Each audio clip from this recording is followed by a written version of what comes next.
By the year 2089, humanity had spread far beyond Earth. We built AI-driven cities, deployed robotic workforces, and established thriving colonies on Mars. We had seemingly mastered our domain across the solar system.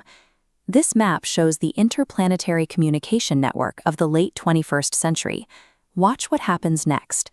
In an instant, every transmission experiences a cascading failure. No warnings, no error codes. Absolute darkness leaves Earth and Mars isolated. Out of that sudden, suffocating silence, observatories detected a single anomaly. One persistent radio transmission was still broadcasting, pushing through the static from deep space.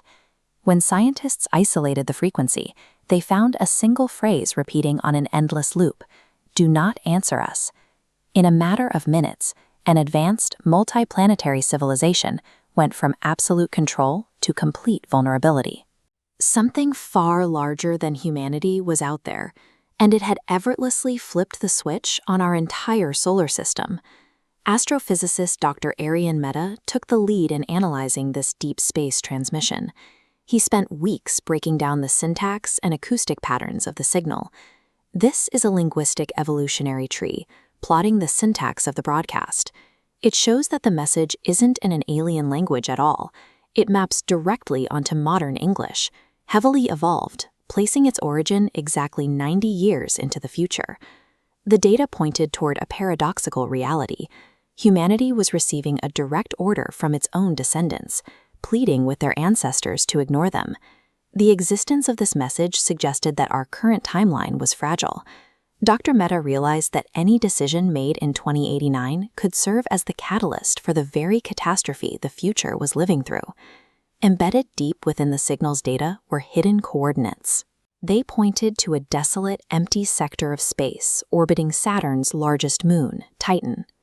Earth dispatched a probe to investigate, finding a massive structure drifting in the vacuum, a pitch-black geometric doorway stretching over 100 kilometers long.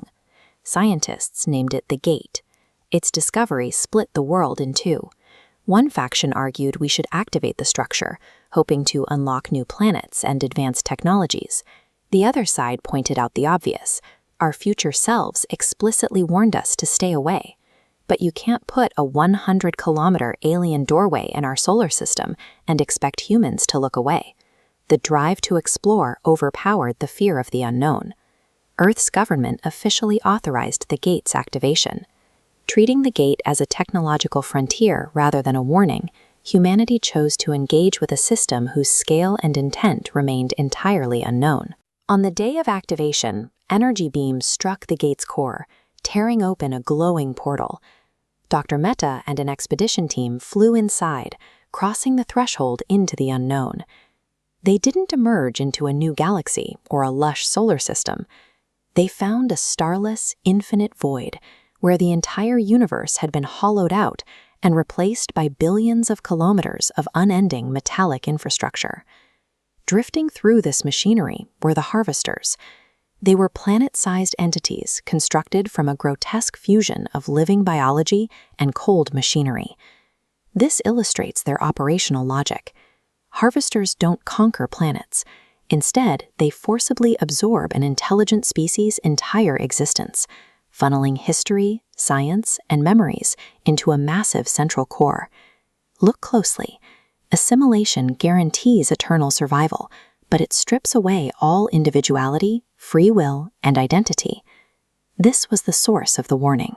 90 years from now, a desperate faction of humans, actively being dissolved into the harvester's collective mind, hijacked a time communication protocol to beg the past to stop.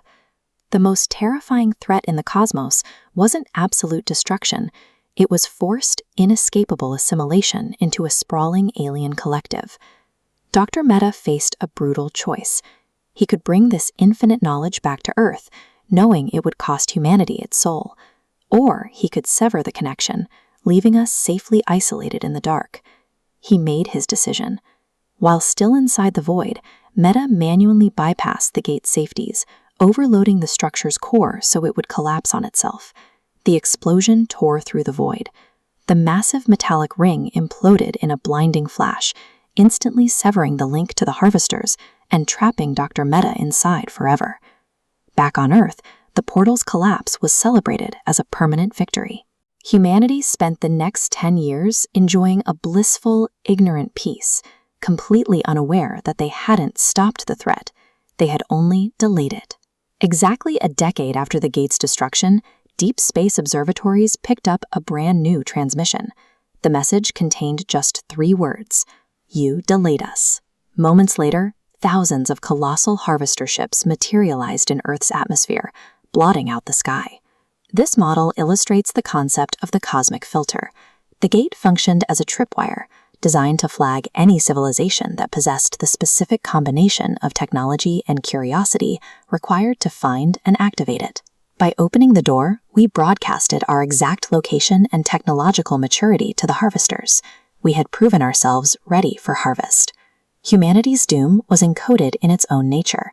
The same curiosity that built the AI cities and Martian colonies eventually forced us to answer the one signal we were told to ignore.